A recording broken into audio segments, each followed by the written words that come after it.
Situation Room. Nobody knows the system better than me. I alone can fix it. I'm going to close my campaign focused on opportunities for kids and fairness for families. Hillary failed on the economy. Everything she touched didn't work out. Nothing. Even if you're totally opposed to Donald Trump, you may still have some questions about me.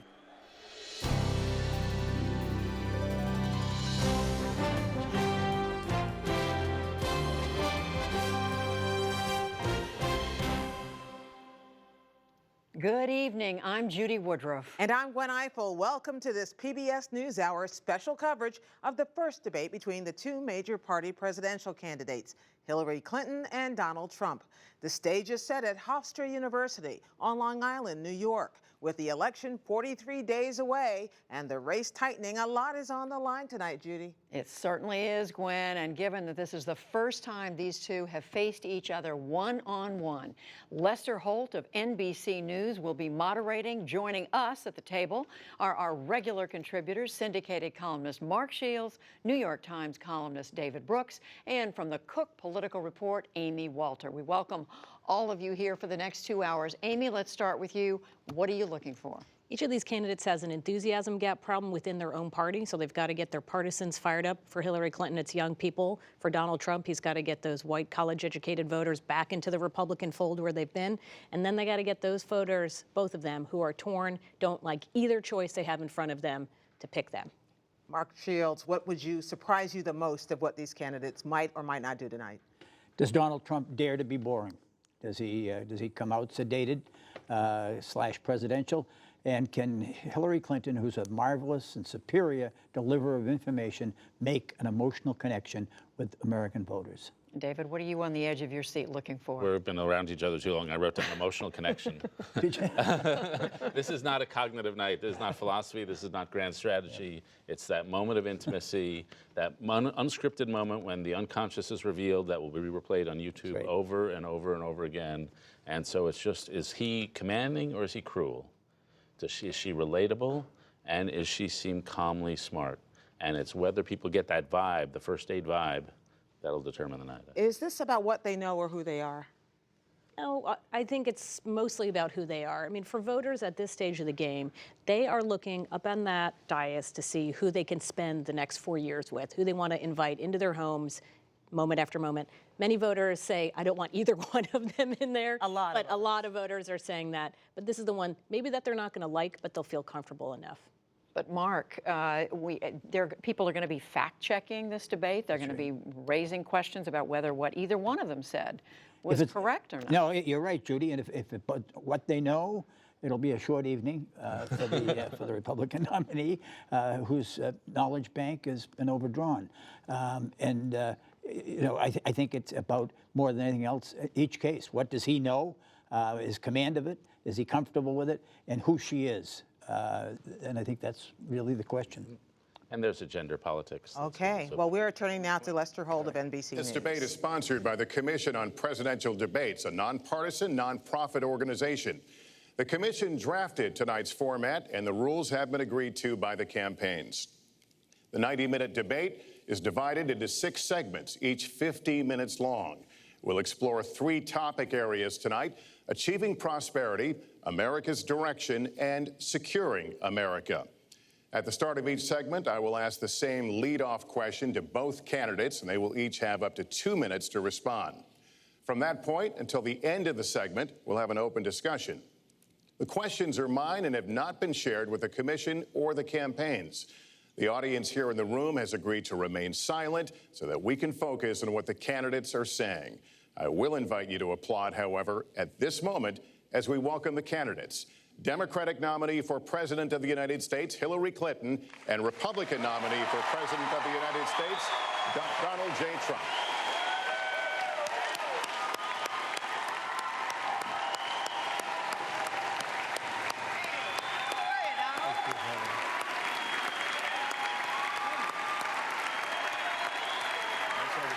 Good luck to you. Mr. Trump, good luck to you.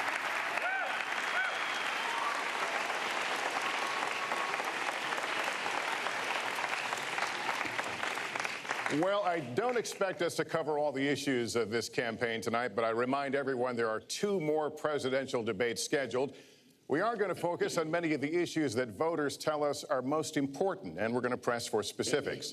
I am honored to have this role, but this evening belongs to the candidates and just as important to the American people. Candidates, we look forward to hearing you articulate your policies and your positions, as well as your visions and your values. So, let's begin.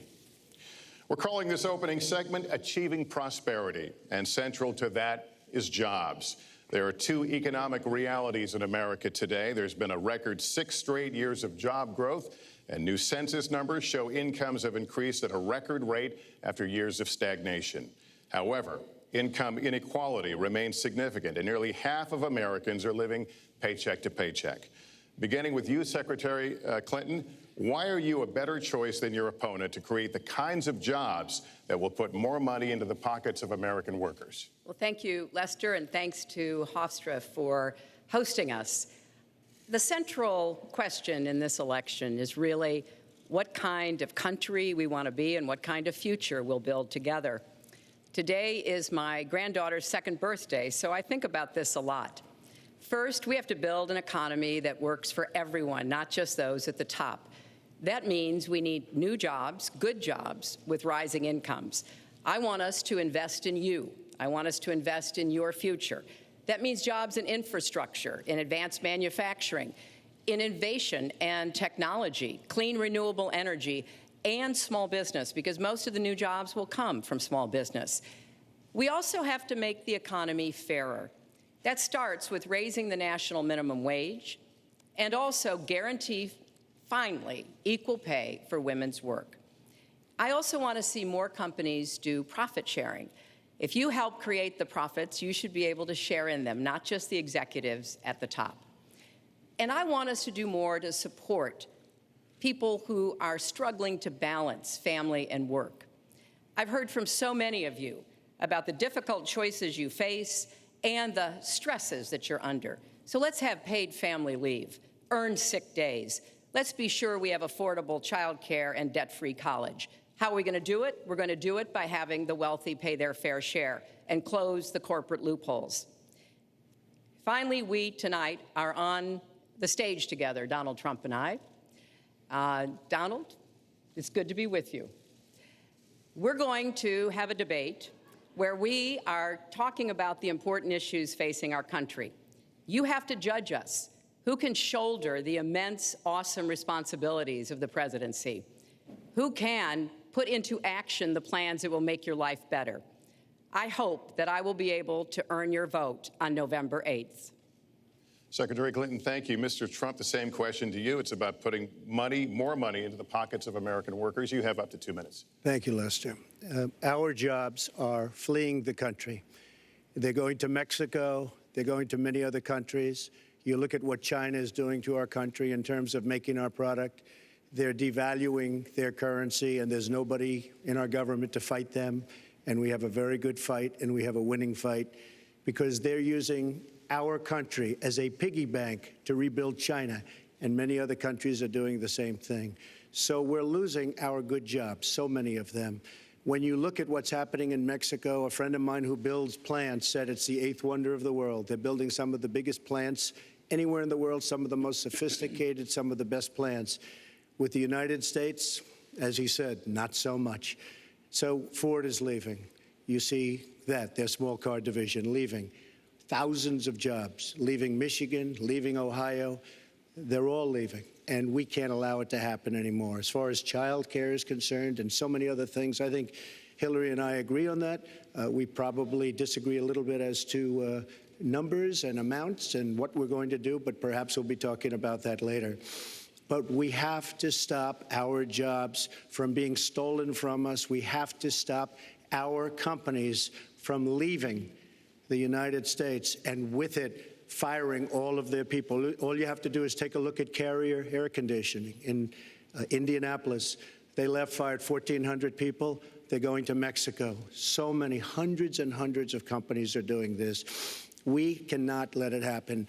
Under my plan, I'll be reducing taxes tremendously from 35% to 15% for companies, small and big businesses. That's going to be a job creator like we haven't seen since Ronald Reagan. It's going to be a beautiful thing to watch. Companies will come, they will build, they will expand, new companies will start, and I look very, very much forward to doing it. We have to renegotiate our trade deals, and we have to stop these countries from stealing our companies and our jobs. Secretary Clinton, would you like to respond? Well, I think that trade is an important issue. Of course, we are 5% of the world's population. We have to trade with the other 95%. And we need to have smart, fair trade deals. We also, though, need to have a tax system that rewards work and not just financial transactions. And the kind of plan that Donald has put forth would be trickle-down economics all over again. In fact, it would be the most extreme version, the biggest tax cuts for the top percent of the people in this country than we've ever had. I call it trumped up trickle-down, because that's exactly what it would be. That is not how we grow the economy. We just have a different view about what's best for growing the economy, how we make investments that will actually produce jobs and rising incomes. I think we come at it from somewhat different perspectives. I understand that. You know, Donald was very fortunate in his life, and that's all to his benefit. He started his business with $14 million borrowed from his father, and he really believes that the more you help wealthy people, the better off we'll be, and that everything will work out from there. I don't buy that. I have a different experience. My father was a small businessman. He worked really hard. He printed drapery fabrics on long tables where he pulled out those fabrics and he went down with a silk screen and dumped the paint in and took the squeegee and kept going. And so what I believe is the more we can do for the middle class, the more we can invest in you, your education, your skills, your future, the better we will be off and the better we'll grow. That's the kind of economy I want us to see again. Let me follow up with Mr. Trump if I can. You've talked about creating 25 million jobs, and you've promised to bring back millions of jobs for Americans. How are we going to bring back the industries that have left this country for cheaper labor overseas? How specifically are you going to tell American manufacturers that you have to come back? Well, for one thing, and before we start on that, my father gave me a very small loan in 1975, and I built it into a company that's worth many, many billions of dollars with some of the greatest assets in the world. And I say that only because that's the kind of thinking that our country needs. Our country's in deep trouble. We don't know what we're doing when it comes to devaluations, and all of these countries all over the world, especially China, they're the best ever at it. What they're doing to us is a very, very sad thing. So we have to do that. We have to renegotiate our trade deals. And Lester, they're taking our jobs, they're giving incentives, they're doing things that, frankly, we don't do. Let me give you the example of Mexico. They have a VAT tax. We're in a different system. When we sell into Mexico, there's a tax. When they sell in automatic, 16% approximately. When they sell into us, there's no tax. It's a defective agreement. It's been defective for a long time, many years, but the politicians haven't done anything about it. Now, in all fairness to Secretary Clinton, yes, is that okay? Good. I want you to be very happy. It's very important to me. But in all fairness to Secretary Clinton, when she started talking about this, it was really very recently. She's been doing this for 30 years. And why hasn't she made the agreements better? The NAFTA agreement is defective just because of the tax and many other reasons, but just because of the fact. Let me interrupt just a moment. Secretary Clinton and others, politicians, should have been doing this for years, not right now because of the fact that we've created a movement. They should have been doing this for years. What's happened to our jobs and our country and our economy generally is, look, we owe $20 trillion. We cannot do it any longer, Lester. Back to the question, though, how do you specifically bring back jobs, American manufacturers? How do you make them bring the jobs back? Well, the first thing you do is don't let the jobs leave. The companies are leaving. I could name, there are thousands of them. They're leaving, and they're leaving in bigger numbers than ever. And what you do is you say, fine, you want to go to Mexico or some other country, good luck. We wish you a lot of luck. But if you think you're going to make your air conditioners or your cars or your cookies or whatever you make, and bring them into our country without a tax, you're wrong. And once you say you're going to have to tax them coming in, and our politicians never do this, because they have special interests, and the special interests want those companies to leave, because in many cases they own the companies. So what I'm saying is we can stop them from leaving. We have to stop them from leaving, and that's a big, big factor. Let me let Secretary Clinton get in there. Let's stop for a second and remember where we were 8 years ago. We had the worst financial crisis, the Great Recession, the worst since the 1930s.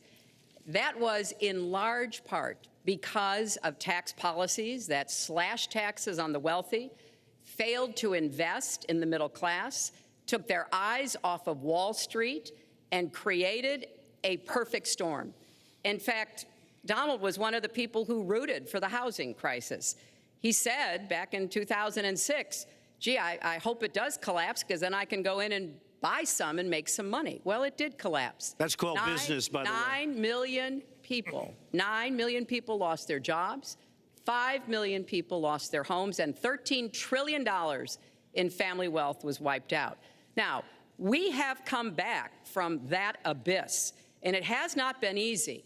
So we're now on the precipice of having a potentially much better economy, but the last thing we need to do is to go back to the policies that failed us in the first place. Independent experts have looked at what I've proposed and looked at what Donald's proposed, and basically they've said this, that if his tax plan, which would blow up the debt by over $5 trillion and would in some instances disadvantage middle-class families compared to the wealthy, were to go into effect, we would lose 3.5 million jobs and maybe have another recession.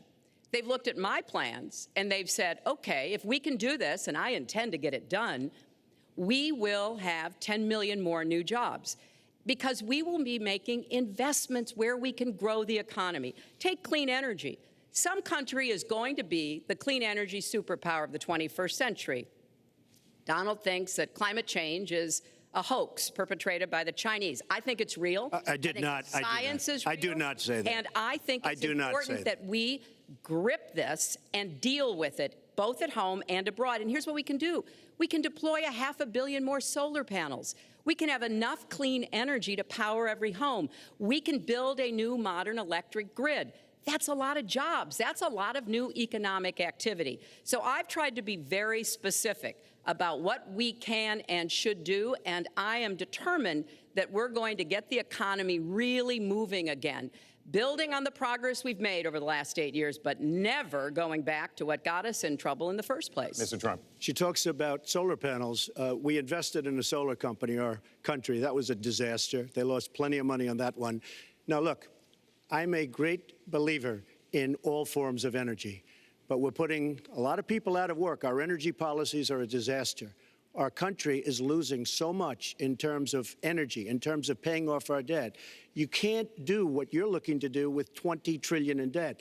The Obama administration, from the time they've come in, is over 230 years worth of debt, and he's topped it. He's doubled it in a course of almost 8 years, 7.5 years to be semi-exact. So I will tell you this, we have to do a much better job at keeping our jobs, and we have to do a much better job at giving companies incentive to build new companies or to expand, because they're not doing it. And all you have to do is look at Michigan and look at Ohio and look at all of these places where so many of their jobs and their companies are just leaving. They're gone. And Hillary, I just ask you this. You've been doing this for 30 years. Why are you just thinking about these solutions right now? For 30 years you've been doing it, and now you're just starting to think of solutions. Well, actually, I will bring back jobs.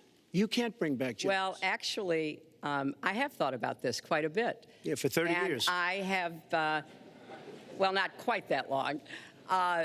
I think my husband did a pretty good job in the 1990s. I think a lot about what worked and how we can make it work again. Well, he approved 3 million NAFTA. new jobs, He approved a balanced NAFTA, budget, which is the single worst trade deal ever approved in this country. Incomes went up for everybody. Manufacturing jobs went up also in the 1990s, if we're actually going to look at the facts. When I was in the Senate, I had a number of trade deals that came before me. and I held them all to the same test. Will they create jobs in America? Will they raise incomes in America? And are they good for our national security? Some of them I voted for. The biggest one, a multinational one known as CAFTA, I voted against. And because I hold the same standards as I look at all of these trade deals. But let's not assume that trade is the only challenge we have in the economy. I think it is a part of it, and I've said what I'm going to do. I'm going to have a special prosecutor. We're going to enforce the trade deals we have, and we're going to hold people accountable. When I was Secretary of State, we actually increased American exports globally 30%. We increased them to China 50%. So I know how to really work to get new jobs and to get exports that help to create more new jobs. Well, you haven't done it in 30 years or 26 years. Well, any number you I've want to been do. a senator, You Donald, haven't done it. and You haven't I done have it. been a And excuse Secretary me, of State, and I have your done husband signed a lot. NAFTA, which was one of the worst things that ever happened Well, to the that's your manufacturing opinion. industry. That is your You go to opinion. New England, you go to Ohio, Pennsylvania, you go anywhere you want, Secretary Clinton, and you will see devastation where manufacturing is down 30, 40, sometimes 50%. NAFTA is the worst trade deal maybe ever signed anywhere, but certainly ever signed in this country. And now you want to approve Trans-Pacific Partnership. You were totally in favor of it. Then you heard what I was saying, how bad it is, and you said, I can't win that debate. But you know that if you did win, you would approve that, and that will be almost as bad as NAFTA. Nothing will ever Well, top NAFTA. That is just not accurate. I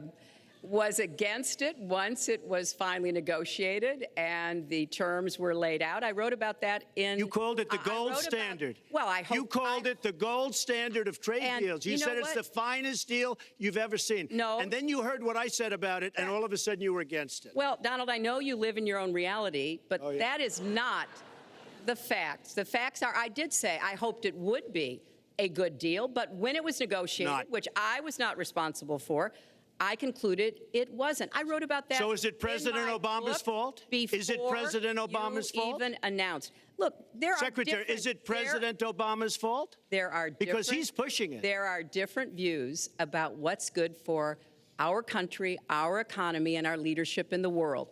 And I think it's important to look at what we need to do to get the economy going again. That's why I said new jobs with rising incomes, investments, not in more tax cuts that would add $5 trillion to the debt. But you have no in plan. Oh, I do. Secretary, in fact, you I have no written plan. a book about it. It's called Stronger Together. You can pick it up That's tomorrow about all you- Folks, at we're the gonna- bookstore or at an airport near you. We're gonna move to- But it's because I see this. We need to have strong growth, fair growth, sustained growth. We also have to look at how we help families balance the responsibilities at home and the responsibilities at business. So we have a very robust set of plans, and people who have looked at both of our plans have concluded that mine would create 10 million jobs and yours would lose us 3.5 million jobs and explode You are the going debt, to approve one of which the would biggest tax have cuts a in recession. history. You are going to approve one of the biggest tax increases in history. You are going to drive business out. Your regulations are a disaster, and you're going to increase regulations all over the place. And by the way, my tax cut is the biggest since Ronald Reagan. I'm very proud of it. It will create tremendous numbers of new jobs. But regulations, you are going to regulate these businesses out of existence. When I go around, Lester, I tell you this, I've been all over. And when I go around, despite the tax cut, the things that businesses and people like the most is the fact that I'm cutting regulation. You have regulations on top of regulations, and new companies cannot form, and old companies are going out of business, and you want to increase the regulations and make them even worse. I'm going to cut regulations, but I'm going to cut taxes big league, and you're going to raise taxes big league. End of story. Let me get you to pause right there, because we're going to move into the next segment. We're going to talk taxes. That can't be left Please to just take stand. 30 seconds, then we're I gonna go kind on. of assumed that there would be a lot of these charges and claims. And so Facts. we have taken the homepage of my website, HillaryClinton.com, and we've turned it into a fact checker. So if you want to see in real time what the facts are, please go and take a look. Because And what take a I look have at mine proposed also, would and you'll not see. add a penny to the debt, and your plans would add $5 trillion to the debt. What I have proposed would cut regulations and streamline them for small businesses. What I have proposed would be paid for by raising taxes on the wealthy because they have made all the gains in the economy. And I think it's time that the wealthy and corporations paid their fair share to support this country. Well, you just opened the next segment. Well, which is look, could I just finish? Actually, I think I should. I'm going to You give you go a to her chance right here. website With the and new you take a look at her 15-minute segment, website. She's it's on going to the- raise taxes $1.3 trillion. Mr. Trump, and look at her website. You know what? It's no different than this. She's telling us how to fight ISIS. Just go to her website. She tells you how to fight ISIS on her website. I don't think General Douglas MacArthur would like that All right, too much. The next segment, we're continuing Well, the at subject least of I have a plan to fight achieving ISIS. prosperity. No, you're telling the enemy everything you want to do. No, we're not. See, you're telling the enemy everything you want to do. we No are wonder not you've been fighting. No wonder you've been fighting ISIS your entire adult life. Folks, Go to the fact checkers, get folks, to work. you are unpacking a lot here, and we're still on the issue of achieving prosperity. And I want to talk about taxes. The fundamental difference between the two of you concerns the wealthy. Secretary Clinton, you're calling for a tax increase in the wealthiest Americans. I'd like you to further defend that. And Mr. Trump, you're calling for tax cuts for the wealthy. I'd like you to defend that. And this next 2-minute answer goes to you, Mr. Trump. Well, I'm really calling for major jobs because the wealthy are going to create tremendous jobs. They're going to expand their companies. They're going to do a tremendous job. I'm getting rid of the carried interest provision. And if you really look, it's not a tax. It's really not a great thing for the wealthy. It's a great thing for the middle class. It's a great thing for companies to expand. And when these people are going to put billions and billions of dollars into companies, and when they're going to bring $2.5 trillion back from overseas, where they can't bring the money back because politicians like Secretary Clinton won't allow them to bring the money back because the taxes are so onerous and the bureaucratic red tape. So what is so bad? So what they're doing is they're leaving our country, and they're, believe it or not, leaving because taxes are too high and because some of them have lots of money outside of our country, and instead of bringing it back and putting the money to work because they can't work out a deal to, and everybody agrees it should be brought back. Instead of that, they're leaving our country to get their money because they can't bring their money back into our country because of bureaucratic red tape, because they can't get together, because we have a president that can't sit them around a table and get them to approve something. And here's the thing. Republicans and Democrats agree that this should be done. $2.5 trillion. I happen to think it's double that. It's probably $5 trillion that we can't bring into our country, Lester. And with a little leadership, you'd get it in here very quickly, and it could be put to use on the inner cities and lots of other things, and it would be beautiful. But we have no leadership. And honestly, that starts with Secretary Clinton. All right, you have 2 minutes on the ssame question to defend tax increases on the wealthiest Americans, Secretary Clinton. I have a feeling that by the end of this evening, I'm going to be blamed for everything that's ever happened. Why not? Why not? Yeah, why not? You know, just join the debate by saying more crazy things. Now, let me say, there's nothing crazy about not letting our companies bring their money back into their country. This is Secretary Clinton's 2 minutes, please. Yeah, well, let's start the clock again, Lester. We've looked at your tax proposals. I don't see changes in the corporate tax rates or the kinds of proposals you're referring to that would cause the repatriation, bringing back of money that's stranded overseas. I happen to support that. I happen to support that in a way that will actually work to our benefit.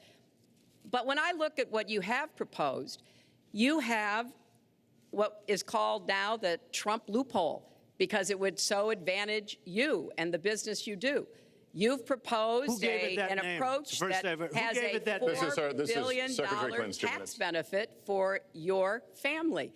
And when you look at what you are proposing, much for my family? It is, Lester, as I said, trumped up trickle down. Trickle down did not work. It got us into the mess we were in 2008 and 9. Slashing taxes on the wealthy hasn't worked, and a lot of really smart, wealthy people know that.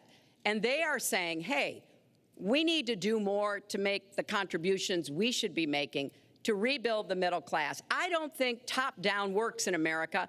I think building the middle class, investing in the middle class, making college debt-free so more young people can get their education, helping people refinance their debt from college at a lower rate. Those are the kinds of things that will really boost the economy.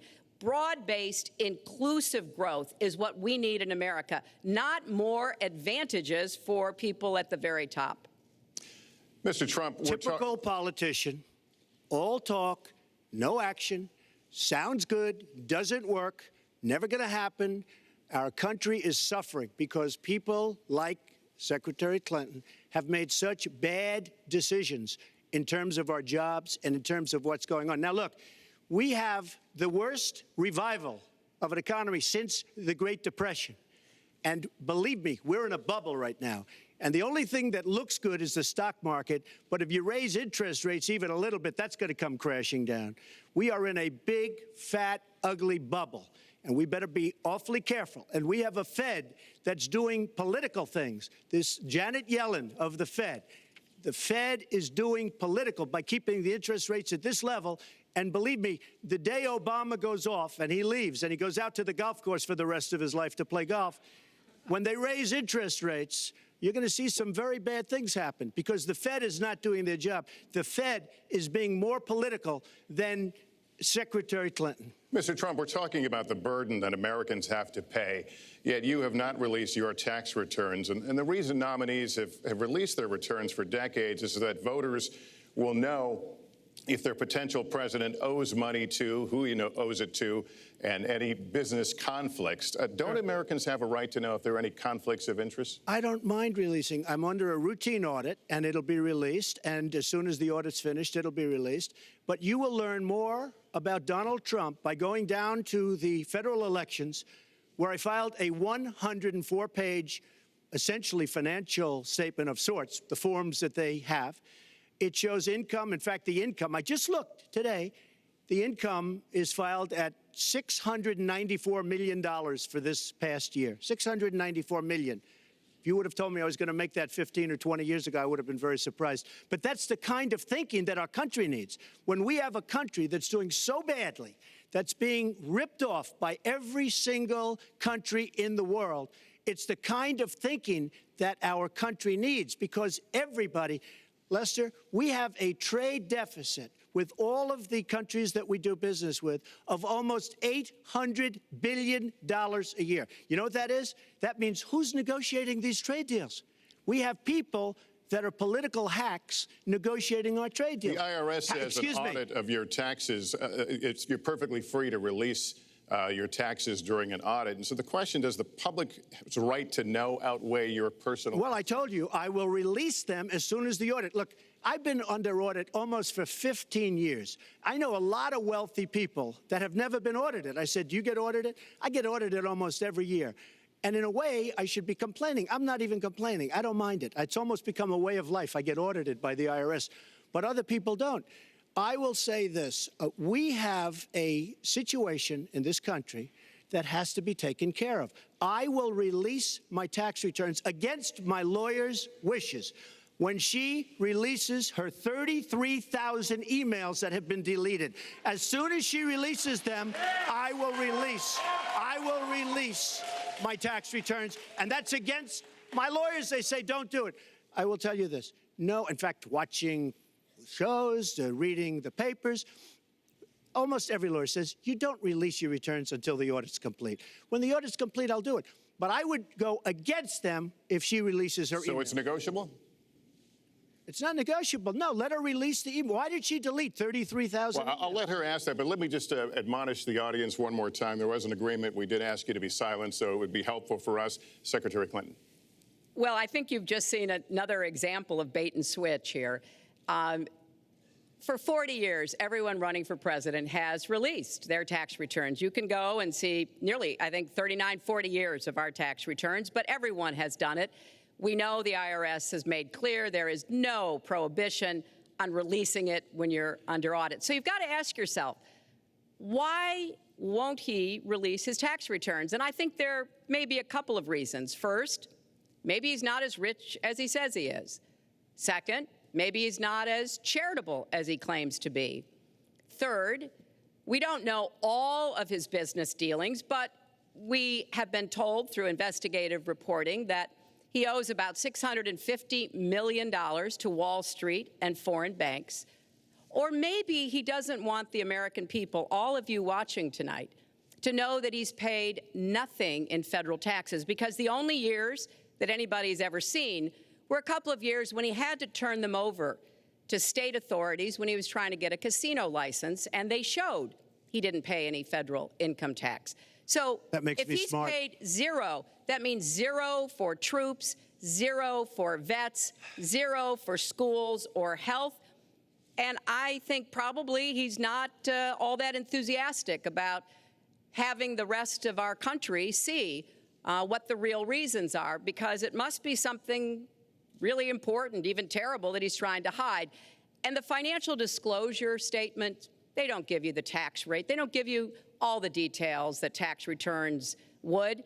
And it just seems to me that this is something that the American people deserve to see, and I have no reason to believe that he's ever going to release his tax returns, because there's something he's hiding. And we'll guess. We'll keep guessing at what it might be that he's hiding. But I think the question is, were he ever to get near the White House, what would be those conflicts? Who does he owe money to? Well, he owes you the answers to that, and he should provide them. He also raised the issue of your emails. Do you want to respond to that? I do. You know, I made a mistake using a private email. That's for sure. And if I had to do it over again, I would obviously do it differently. But I'm not going to make any excuses. It was a mistake, and I take responsibility for that. Mr. Trump? That was more than a mistake. That was done purposely, okay? That was not a mistake. That was done purposely. When you have your staff taking the Fifth Amendment, taking the Fifth so they're not prosecuted, when you have the man that set up the illegal server taking the Fifth, I think it's disgraceful. And believe me, this country thinks it's disgraceful. It really thinks it's disgraceful also. As far as my tax returns, you don't learn that much from tax returns, that I can tell you. You learn a lot from financial disclosure. And you should go down and take a look at that. The other thing, I'm extremely underleveraged. The report that said 650, which, by the way, a lot of friends of mine that know my business said, boy, that's really not a lot of money. It's not a lot of money relative to what I had. The buildings that were in question, they said in the same report, which was actually wasn't even a bad story, to be honest with you, but the buildings are worth $3.9 billion. And the 650 isn't even on that. But it's not 650. It's much less than that. But I could give you a list of banks. I would, if that would help you, I would give you a list of banks. These are very fine institutions, very fine banks. I could do that very quickly. I am very underleveraged. I have a great company. I have a tremendous income. And the reason I say that is not in a braggadocious way. It's because it's about time that this country had somebody running it that has an idea about money.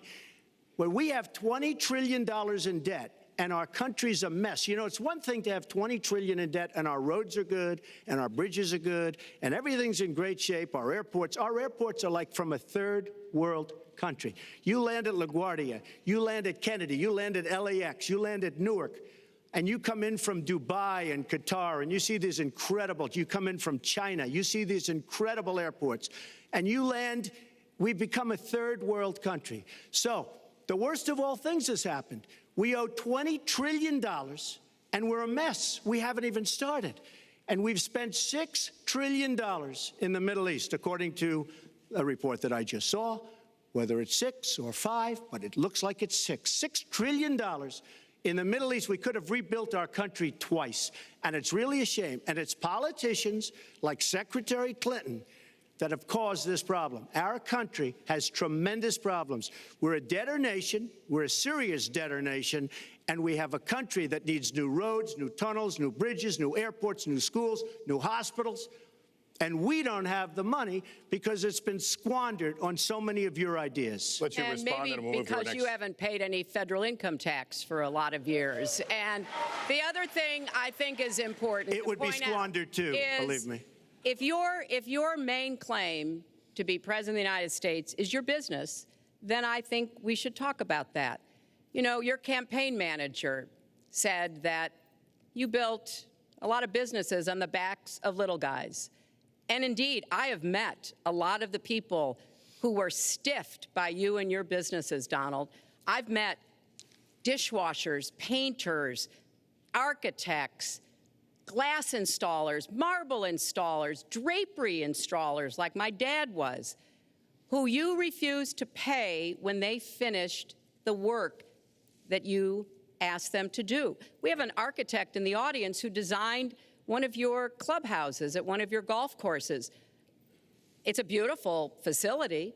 It immediately was put to use, and you wouldn't pay what the man needed to be paid, what he was charging you. Maybe he didn't do a good job, and I was unsatisfied with his work, which our country should do too. The thousands of people that you have stiffed over the course of your business not deserve some kind of apology from someone who has taken their labor, taken the goods that they produced, and then refused to pay them? I can only say that I'm certainly relieved that my late father never did business with you. He provided a good middle-class life for us, but the people he worked for, he expected the bargain to be kept on both sides. And when we talk about your business, you've taken business bankruptcy 6 times. There are a lot of great business people that have never taken bankruptcy once. You call yourself the king of debt. You talk about leverage. You even at one time suggested that you would try to negotiate down the national debt of the United States. Well, sometimes there's not a direct transfer of skills from business to government, but sometimes what happened in business would be really bad for government. Let's let Mr. And Trump we need So, yeah, to I think be it's- very I do think clear it's time. about that. Look, it's all words. It's all sound bites. I built an unbelievable company, some of the greatest assets anywhere in the world, real estate assets anywhere in the world, beyond the United States, in Europe, lots of different places. It's an unbelievable company. But on occasion, 4 times, we used certain laws that are there. And when Secretary Clinton talks about people that didn't get paid, first of all, they did get paid a lot, but taking advantage of the laws of the nation. Now, if you want to change the laws, you've been there a long time, change the laws. But I take advantage of the laws of the nation because I'm running a company. My obligation right now is to do well for myself, my family, my employees, for my companies. And that's what I do. But what she doesn't say is the tens of thousands of people that are unbelievably happy and that love me. I'll give you an example. We're just opening up on Pennsylvania Avenue, right next to the White House. So if I don't get there one way, I'm going to get to Pennsylvania Avenue another. But we're opening the old post office. Under budget, ahead of schedule, saved tremendous money. I'm a year ahead of schedule. And that's what this country should be doing. We build roads and they cost 2 and 3 and 4 times what they're supposed to cost. We buy products for our military and they come in at costs that are so far above what they were supposed to be because we don't have people that know what they're doing. When we look at the budget is bad to a large extent because we have people that have no idea as to what to do and how to buy. The Trump International is way under budget and way ahead of schedule. And we should be able to do that for our country. Well, we're well behind schedule, so I want to move to our next segment. We move into our next segment talking about America's direction, and let's start by talking about race. The share of Americans who say race relations are bad in this country is the highest it's been in decades, much of it amplified by shootings of African Americans by police, as we've seen recently in Charlotte and Tulsa. Race has been a big issue in this campaign, and one of you is going to have to bridge a very wide and bitter gap. So how do you heal the divide? Secretary Clinton, you get 2 minutes on this. Well, you're right. Race remains a significant challenge in our country. Unfortunately, race still determines too much, often determines where people live, determines what kind of education in their public schools they can get, and yes, it determines how they're treated in the criminal justice system. We've just seen those 2 tragic examples in both Tulsa and Charlotte. And we've got to do several things at the same time. We have to restore trust between communities and the police. We have to work to make sure that our police are using the best training, the best techniques, that they're well prepared to use force only when necessary. Everyone should be respected by the law, and everyone should respect the law. Right now, that's not the case in a lot of our neighborhoods. So I have, ever since the first day of my campaign, called for criminal justice reform. I've laid out a platform that I think would begin to remedy some of the problems we have in the criminal justice system. But we also have to recognize, in addition to the challenges that we face with policing, there are so many good, brave police officers who equally want reform. So we have to bring communities together in order to begin working on that as a mutual goal. And we've got to get guns out of the hands of people who should not have them. The gun epidemic is the leading cause of death of young African American men, more than the next 9 causes put together. So we have to do 2 things, as I said. We have to restore trust. We have to work with the police. We have to make sure they respect the communities and the communities respect them. And we have to tackle the plague of gun violence, which is a big contributor to a lot of the problems that we're seeing today. All right, Mr. Trump, you have 2 minutes. How do you heal the divide?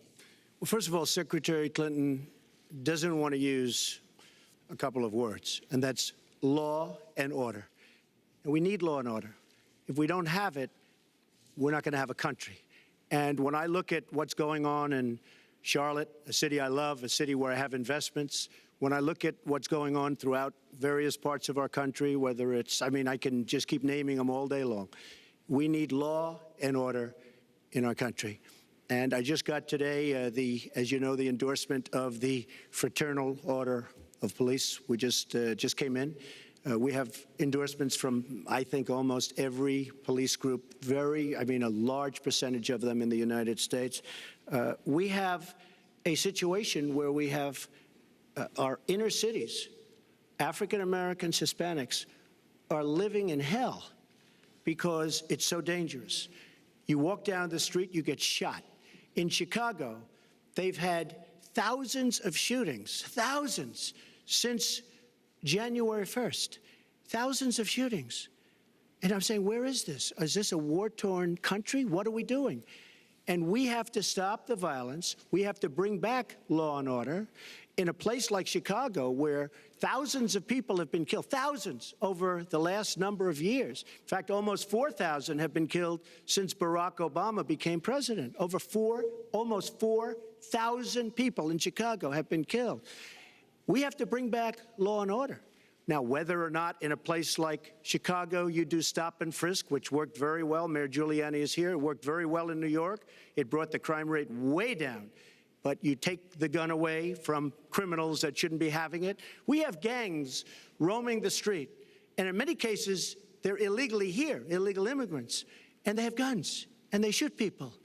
And we have to be very strong, and we have to be very vigilant. We have to know what we're doing.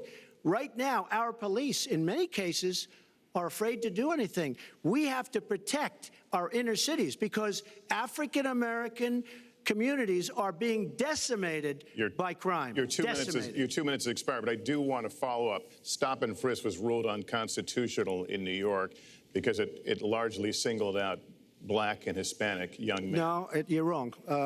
It went before a judge who was a very against police judge. It was taken away from her, and our mayor, our new mayor, refused to go forward with the case. They would have won an appeal. If you look at it throughout the country, there are many places where the argument is that it's a form of racial profiling. No, the argument is that we have to take the guns away from these people that have them and that are bad people that shouldn't have them. These are felons. These are people that are bad people that shouldn't be. When you have 3,000 shootings in Chicago from January 1st, when you have 4,000 people killed in Chicago by guns from the beginning of the presidency of Barack Obama, his hometown, you have to have stop and frisk. You need more police.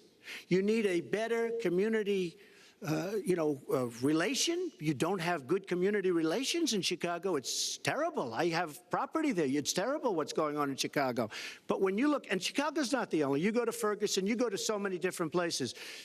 You need better relationships. I agree with Secretary Clinton on this. You need better relationships between the communities and the police, because in some cases it's not good. But you look at Dallas, where the relationships were really studied. The relationships were really a beautiful thing. And then 5 police officers were killed one night very violently. So there's some bad things going on, some really bad things. Secretary Clinton, but we need, Lester, we need law and order. And we need law and order in the inner cities, because the people that are most affected by what's happening are African American and Hispanic people. And it's very unfair to them what our politicians are allowing to happen. Secretary Clinton. Well, I've heard Donald say this at his rallies, and it's really unfortunate that he paints such a dire, negative picture of Black communities in our country. Ugh. You know, the vibrancy of the Black church, the Black businesses that employ so many people, the opportunities that so many families are working to provide for their kids. There's a lot that we should be proud of and we should be supporting and lifting up. But we do always have to make sure we keep people safe. There are the right ways of doing it, and then there are ways that are ineffective. Stop and frisk was found to be unconstitutional, and in part because it was ineffective.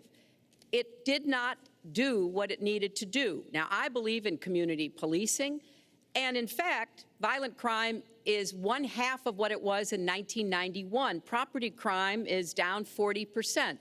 We just don't want to see it creep back up.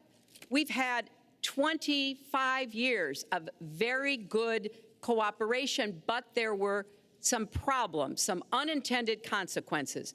Too many young African American and Latino men ended up in jail for nonviolent offenses, and it's just a fact that if you're a young African American man and you do the same thing as a young white man, you are more likely to be arrested, charged, convicted, and incarcerated. So we've got to address the systemic racism in our criminal justice system. We cannot just say law and order. We have to say we have to come forward with a plan that is going to divert people from the criminal justice system, deal with mandatory minimum sentences, which have put too many people away for too long for doing too little. We need to have more second chance programs. I'm glad that we're ending private prisons in the federal system. I want to see them ended in the state system. You shouldn't have a profit motivation to fill prison cells with young Americans.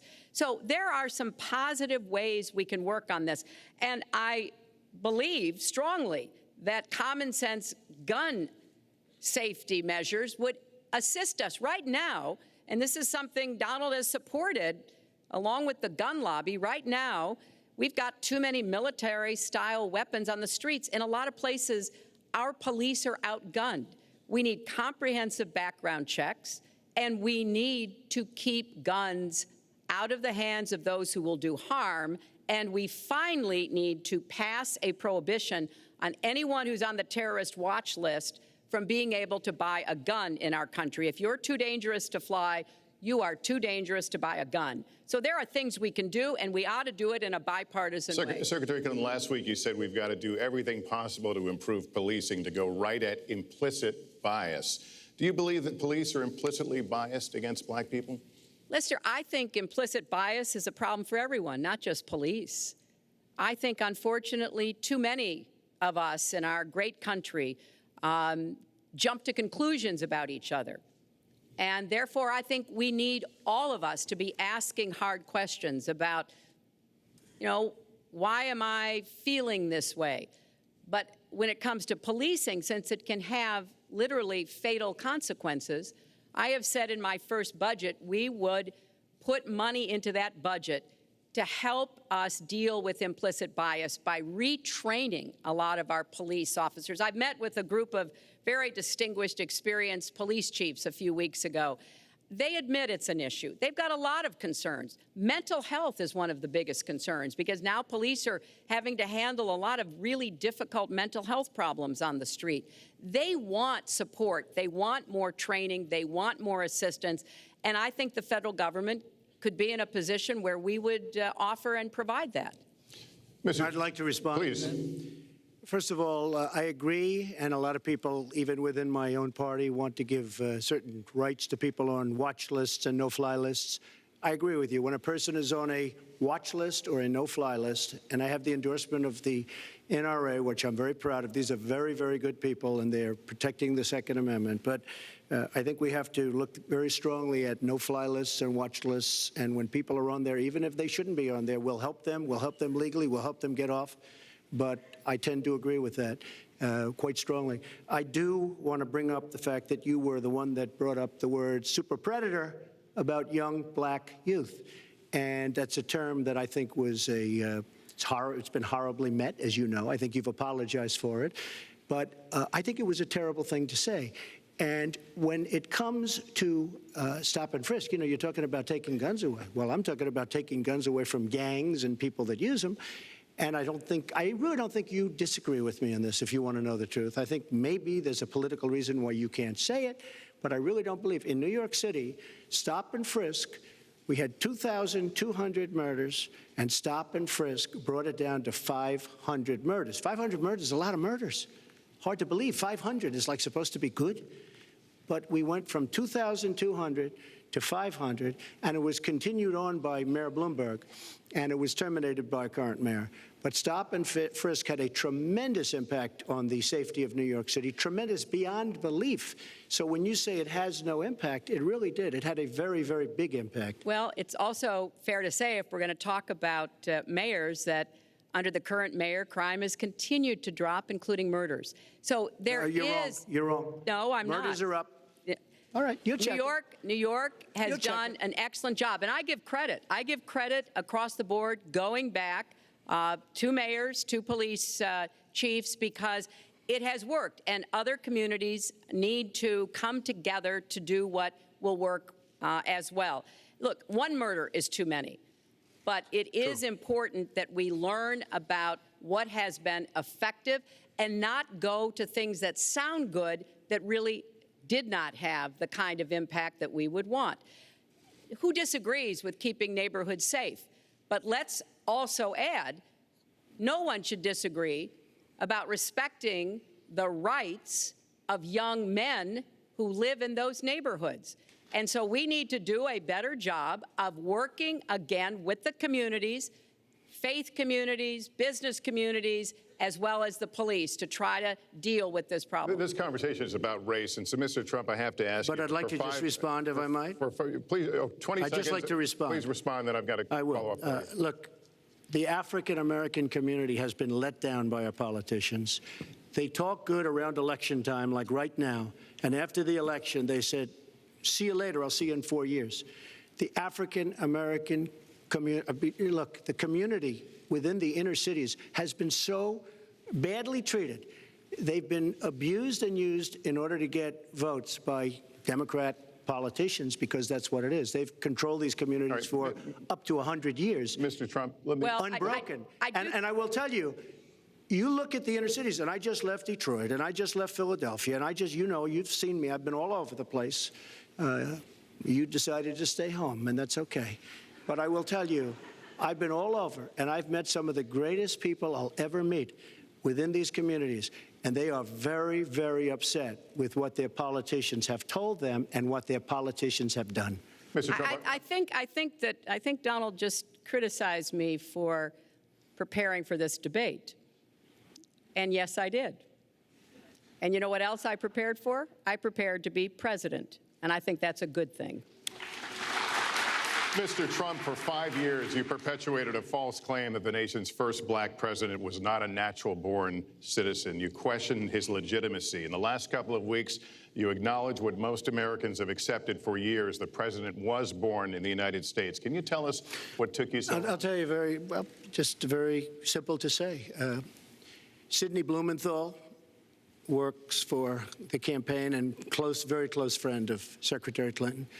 and her campaign manager, Patty Doyle, went to, during the campaign, her campaign against President Obama, fought very hard. And you can go look it up and you can check it out. And if you look at CNN this past week, Patty Solis Doyle was on Wolf Blitzer saying that this happened. Blumenthal sent McClatchy, highly respected reporter at McClatchy, to Kenya to find out about it. They were pressing it very hard. She failed to get the birth certificate. When I got involved, I didn't fail. I got him to give the birth certificate. So I'm satisfied with it, and I'll tell you why I'm satisfied with it. That was in because I want to 2011. get on to defeating ISIS, because I want to get on to creating jobs, because I want to get on to having a strong border, because I want to get on to things that are very important to me and that are very important to the country. I'll let you respond. That's important, but I just want to get the answer here. The birth certificate was produced in 2011. You continued to tell the story and question the president's legitimacy in 2012, 13, 14, 15, as recently as January. So the question is, what changed your mind? Well, nobody was pressing it. Nobody was caring much about it. I figured you'd ask the question tonight, of course, but nobody was caring much about it. But I was the one that got him to produce the birth certificate, and I think I did a good job. Secretary Clinton also fought it. I mean, you know, now everybody in mainstream is going to say, oh, that's not true. Look, it's true. Sidney Blumenthal sent a reporter. You just have to take a look at CNN last week, the interview with your former campaign manager, and she was involved. But just like she can't bring back jobs, she can't produce. I'm sorry, I'm just going to follow up, and I will let you respond to that because there's a lot there. But we're talking about racial healing in this segment. What do you say to Americans? Well, it was very, I say nothing. I say nothing because I was able to get him to produce it. He should have produced it a long time before. I say nothing. But let me just tell you, when you talk about healing, I think that I've developed very, very good relationships over the last little while with the African-American community. I think you can see that. And I feel that they really wanted me to come to that conclusion, and I think I did a great job and a great service, not only for the country, but even for the president, in getting him to produce his birth certificate. Secretary Clinton. Well, just listen to what you heard. And clearly, as Donald just admitted, he knew he was going to stand on this debate stage and Lester Holt was going to be asking us questions, so he tried to put the whole racist birther lie to bed. But it can't be dismissed that easily. He has really started his political activity based on this racist lie that our first black president was not an American citizen. There was absolutely no evidence for it, but he persisted. He persisted year after year because some of his supporters, people that he was trying to bring into his fold, apparently believed it or wanted to believe it. But remember, Donald started his career back in 1973 being sued by the Justice Department for racial discrimination because he would not rent apartments in one of his developments to African Americans, and he made sure that the people who worked for him understood that was the policy. He actually was sued twice by the Justice Department. So he has a long record of engaging in racist behavior. And the birther lie was a very hurtful one. You know, Barack Obama is a man of great dignity, and I could tell how much it bothered him and annoyed him that this was being touted and used against him. But I like to remember what Michelle Obama said in her amazing speech at our Democratic National Convention. When they go low, we go high. And Barack Obama went high, despite Donald Trump's best efforts to bring him down. Mr. Trump, you can respond, then we're going to move on to the next segment. I would love to respond. First of all, I got to watch, in preparing for this, some of your debates against Barack Obama. You treated him with terrible disrespect. And I watched the way you talk now about how lovely everything is and how wonderful you are. It doesn't work that way. You were after him. You were trying to. You even sent out, or your campaign sent out, pictures of him in a certain garb, very famous pictures. I don't think you can deny that. But just last week, your campaign manager said it was true. So when you try to act holier than thou, it really doesn't work. It really doesn't. Now, as far as the lawsuit, yes, when I was very young, I went into my father's company, had a real estate company in Brooklyn and Queens, and we, along with many, many other companies throughout the country, it was a federal lawsuit, were sued. We settled the suit with no admission of guilt. It was very easy to do, but they sued many people. I notice you bring that up a lot, and I also notice the very nasty commercials that you do on me in so many different ways, which I don't do on you. Maybe I'm trying to save the money, but frankly, I look at that and I say, isn't that amazing? Because I settled that lawsuit with no admission of guilt. But that was a lawsuit brought against many real estate firms, and it's just one of those things. I'll go on one step further. In Palm Beach, Florida, tough community, a brilliant community, a wealthy community, probably the wealthiest community there is in the world. I opened a club and really got great credit for it. No discrimination against African Americans, against Muslims, against anybody. And it's a tremendously successful club, and I'm so glad I did it. And I have been given great credit for what I did, and I'm very, very proud of it. And that's the way I feel. That is the true way I feel. Our next segment is called Securing America. We want to start with a 21st century war happening every day in this country. Our institutions are under cyber attack, and our secrets are being stolen. So my question is, who's behind it, and how do we fight it? Secretary Clinton, this answer goes to you. Well, I think cybersecurity, cyber warfare will be one of the biggest challenges facing the next president, because clearly we're facing at this point two different kinds of adversaries. There are the independent hacking groups that do it mostly for commercial reasons, to try to steal information that they then can use to make money. But increasingly, we are seeing cyber attacks coming from states, organs of states. The most recent and troubling of these has been Russia. There's no doubt now that Russia has used cyber attacks against all kinds of organizations in our country, and I am deeply concerned about this. I know Donald's very praiseworthy of Vladimir Putin, but Putin is playing a really tough, long game here. And one of the things he's done is to let loose cyber attackers to hack into government files, to hack into personal files, hack into the Democratic National Committee. And we recently have learned that, that this is one of their preferred methods of trying to wreak havoc and collect information. We need to make it very clear, whether it's Russia, China, Iran, or anybody else, the United States has much greater capacity.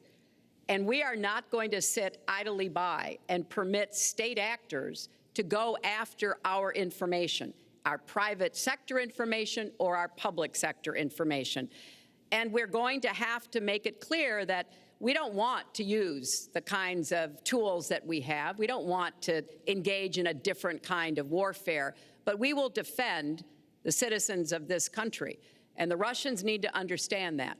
I think they've been treating it as almost a probing. How far would we go? How much would we do? And that's why I was so shocked when Donald publicly invited Putin to hack into Americans. That is just unacceptable. It's one of the reasons why 50 national security officials who served in Republican administrations have said that Donald is unfit to be the commander-in-chief. It's comments like that that really worry people who understand the threats that we face. Mr. Trump, you have 2 minutes in the same question. Who's behind it, and how do we fight it? I do want to say that I was just endorsed, and more are coming next week. It'll be over 200 admirals, many of them are here, admirals and generals endorsed me to lead this country. That just happened, and many more are coming, and I'm very proud of it. In addition, I was just endorsed by ICE. They've never endorsed anybody before on immigration. I was just endorsed by ICE. I was just recently endorsed 16,500 Border Patrol agents. So when Secretary Clinton talks about this, I mean, I'll take the admirals and I'll take the generals any day over the political hacks that I see that have led our country so brilliantly over the last 10 years with their knowledge, okay? Because look at the mess that we're in. Look at the mess that we're in. As far as the cyber, I agree to parts of what Secretary Clinton said.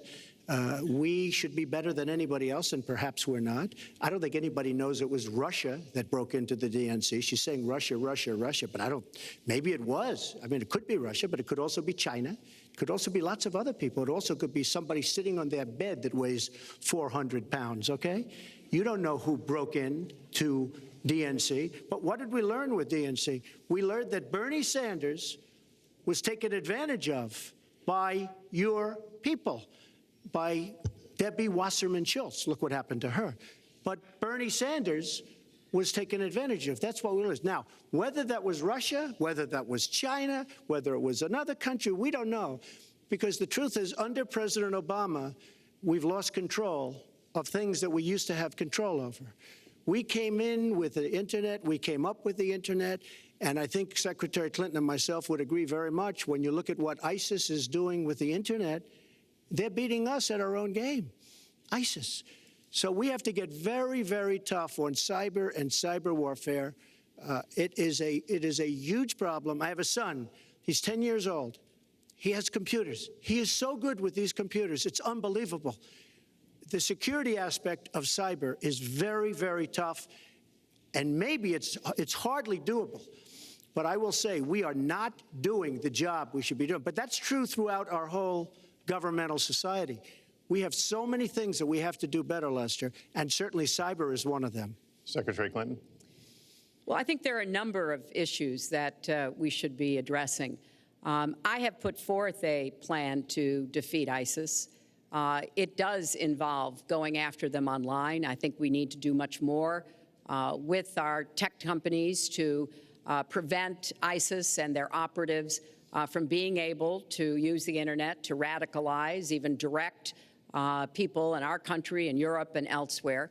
But we also have to intensify our air strikes against ISIS and eventually support our Arab and Kurdish partners to be able to actually take out ISIS in Raqqa and their claim of being a caliphate.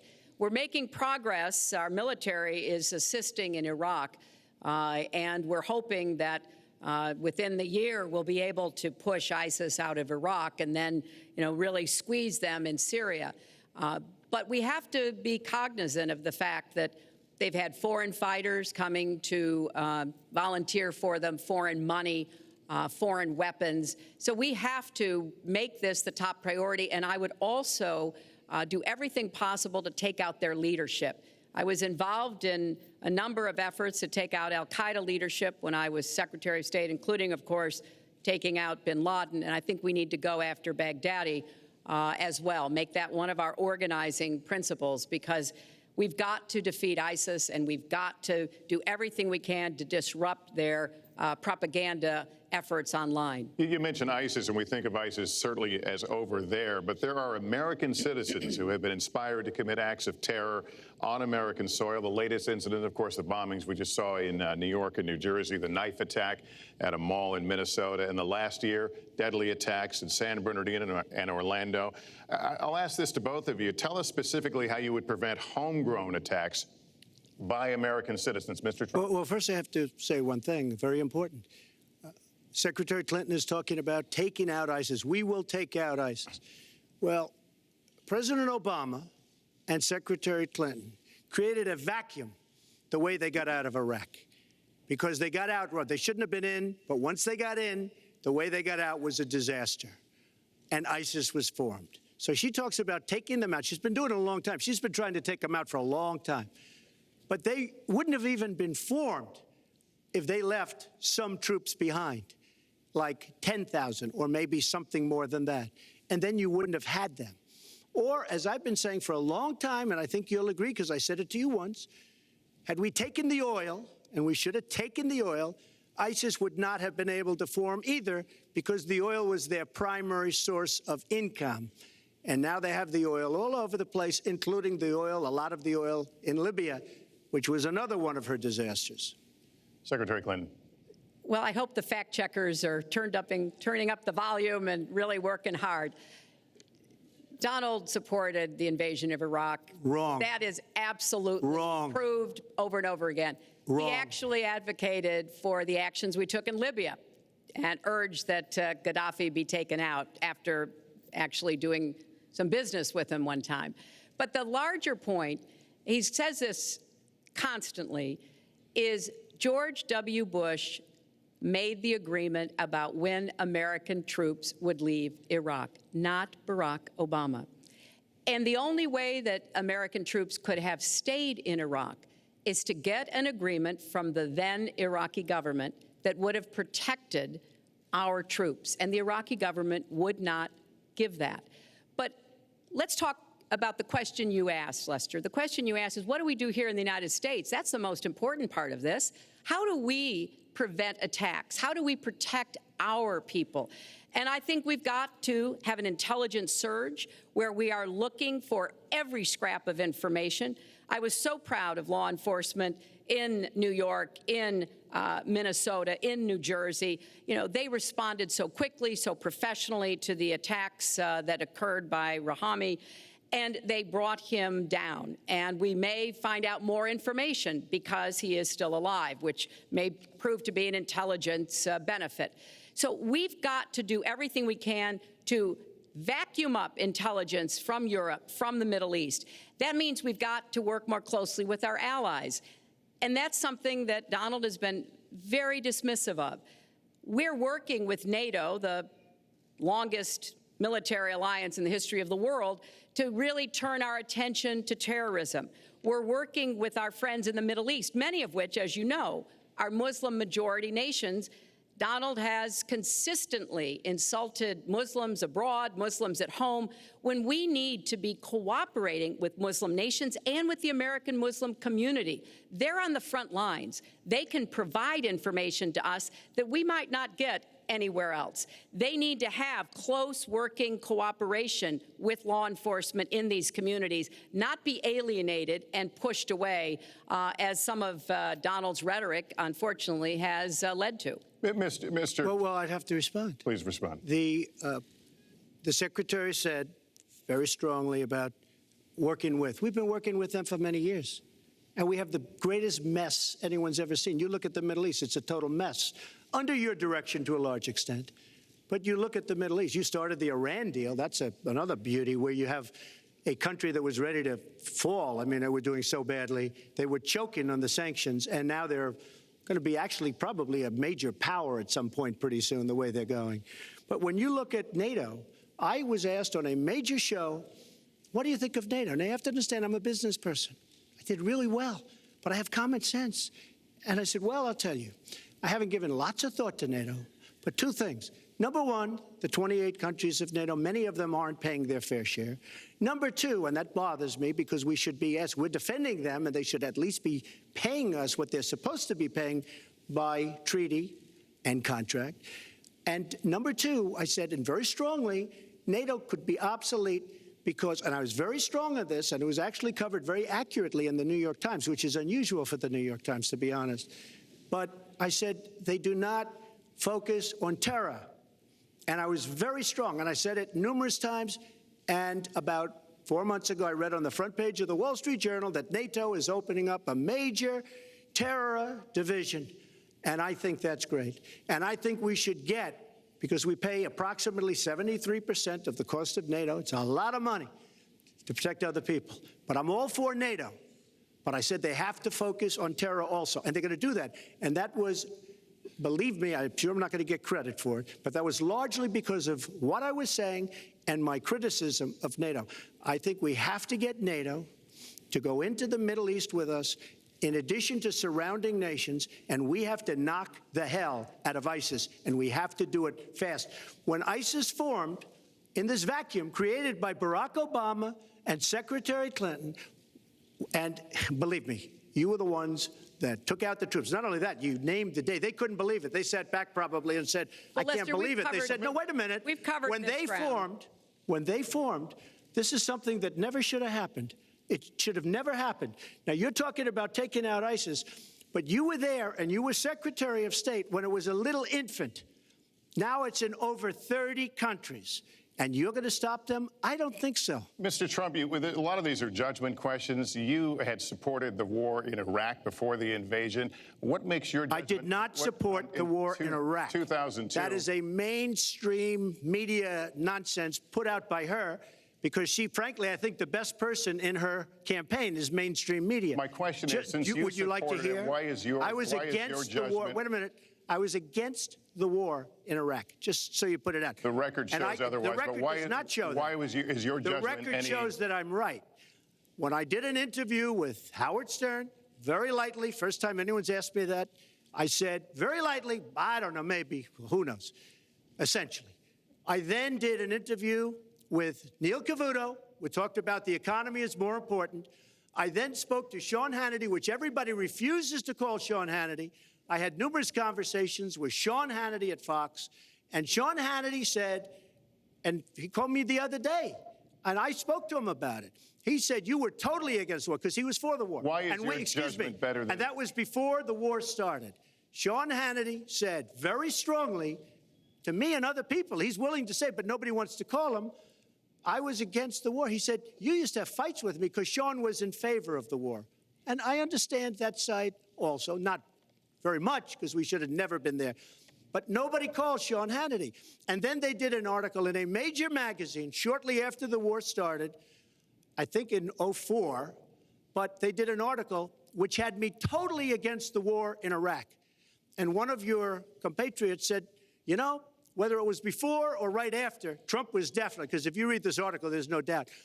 But if somebody, and I'll ask the press, if somebody would call up Sean Hannity, this was before the war started, he and I used to have arguments about the war. I said it's a terrible and a stupid thing. It's going to destabilize the Middle East, and that's exactly what it's done. It's been a disaster. My reference was to what you had said in 2002, and my question was, why is your judgment any different than Mrs. Clinton? Well, I have much better judgment than she does. There's no question about that. I also have a much better temperament than she has.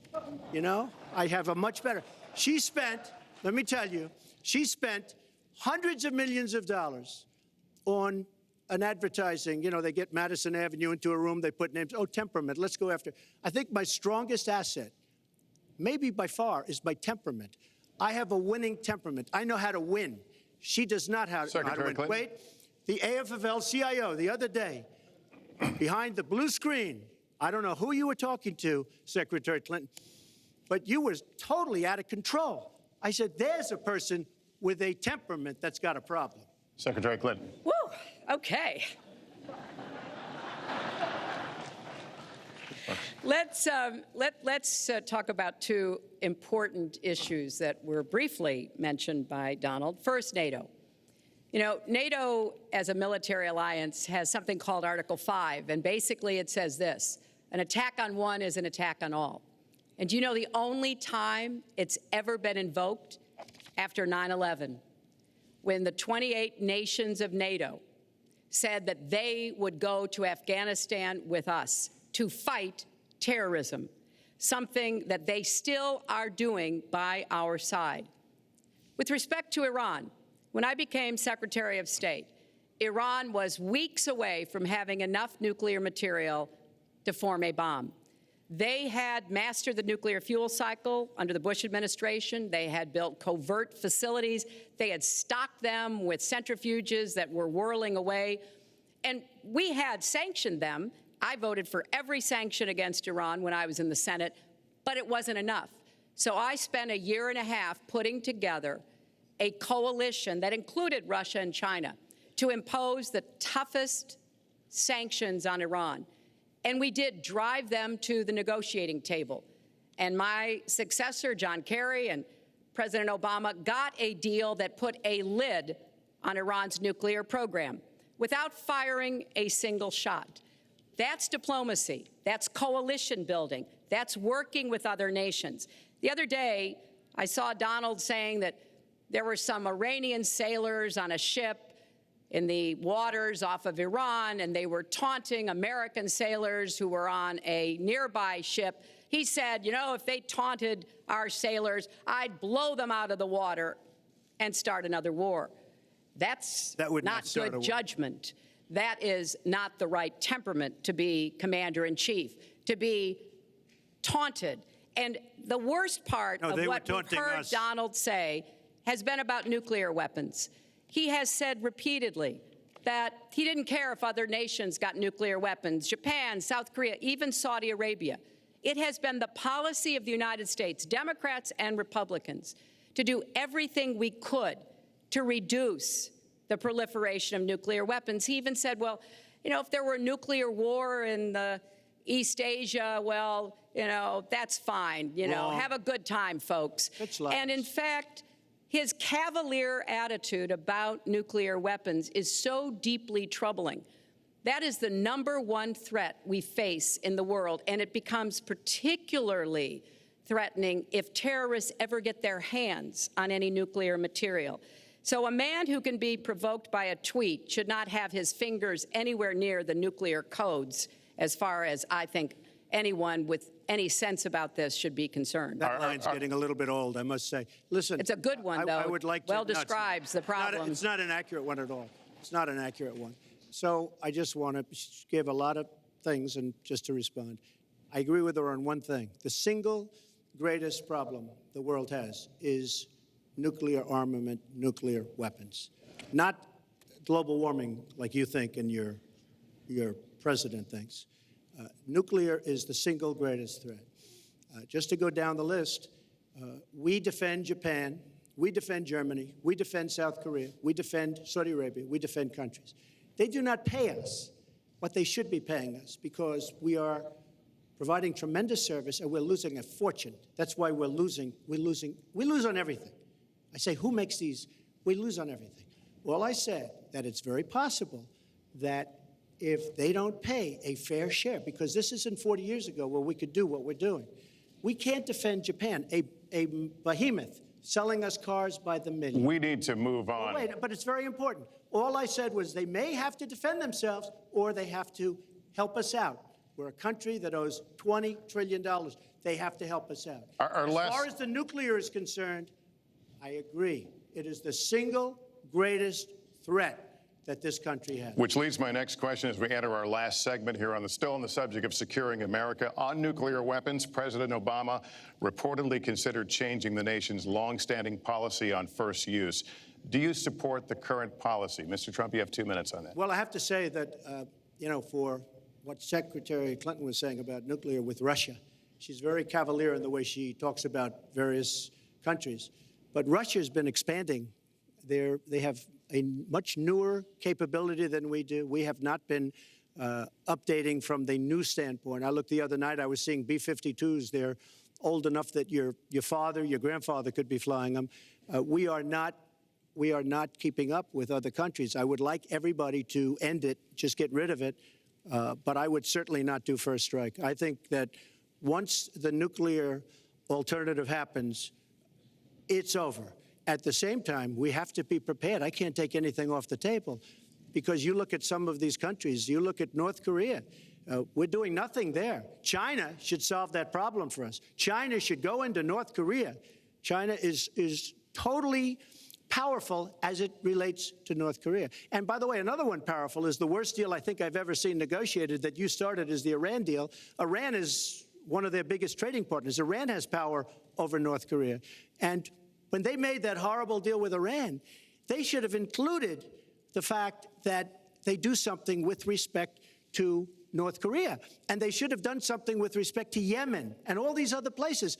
And when asked to Secretary Kerry, why didn't you do that? Why didn't you add other things into the deal? One of the great giveaways of all time, including $400 million in cash.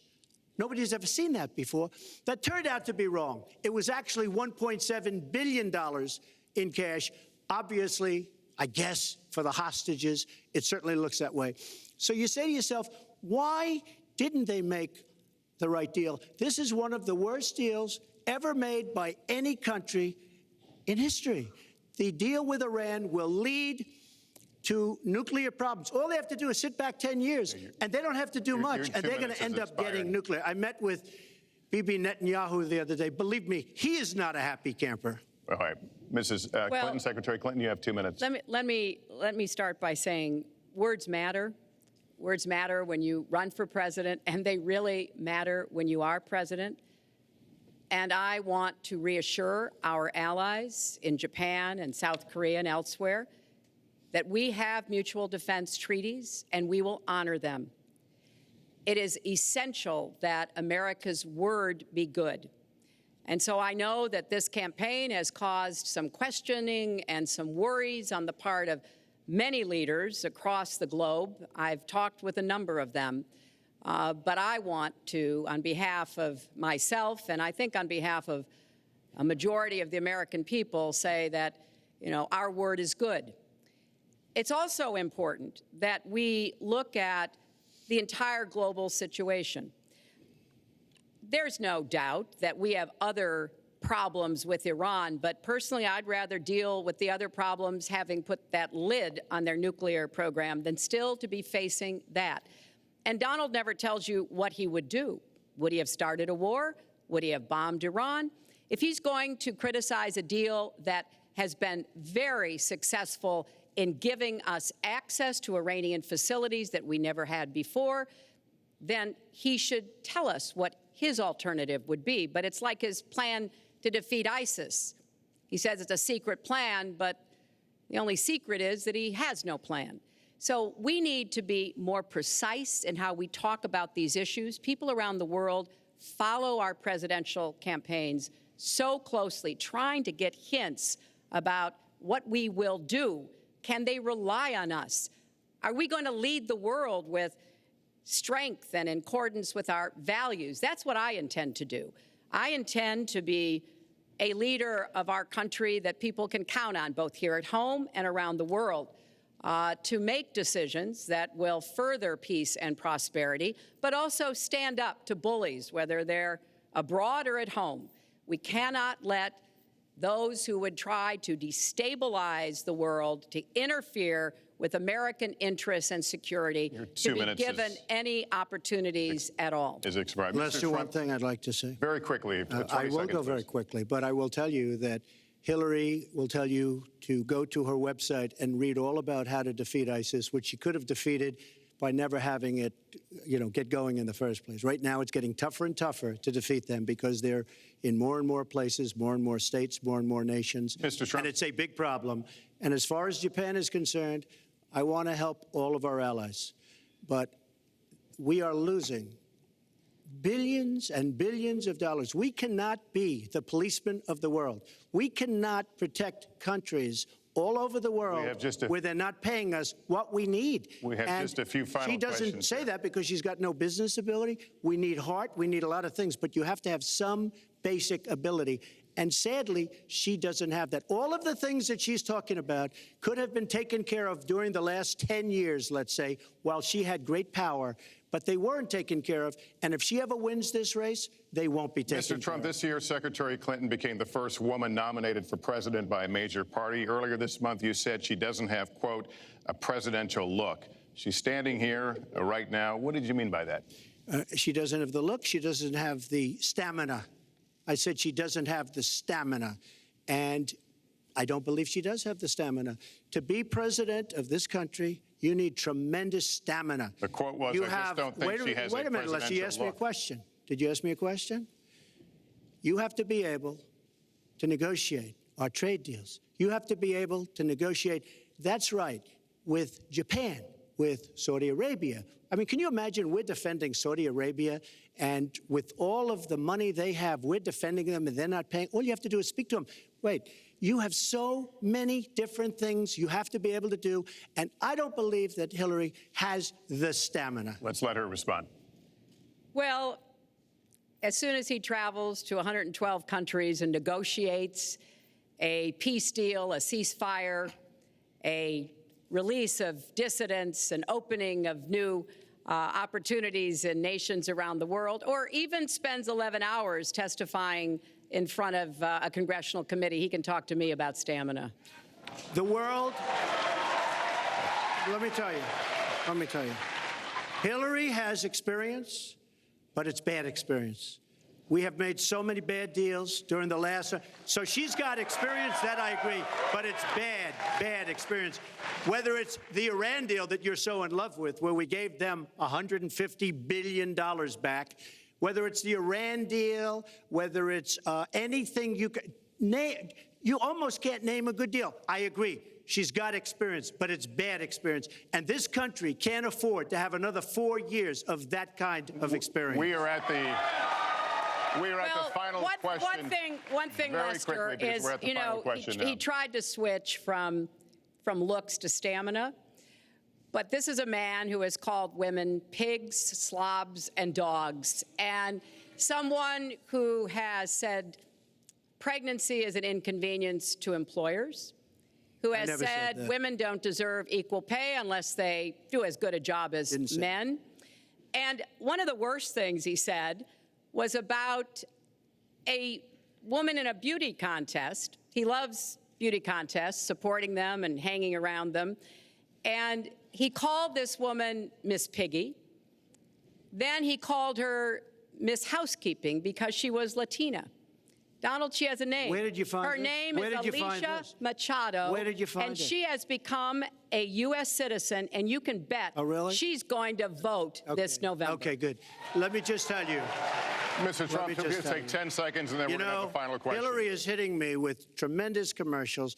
Some of it said in entertainment. Some of it said somebody who's been very vicious to me, Rosie O'Donnell. I said very tough things to her, and I think everybody would agree that she deserves it, and nobody feels sorry for her.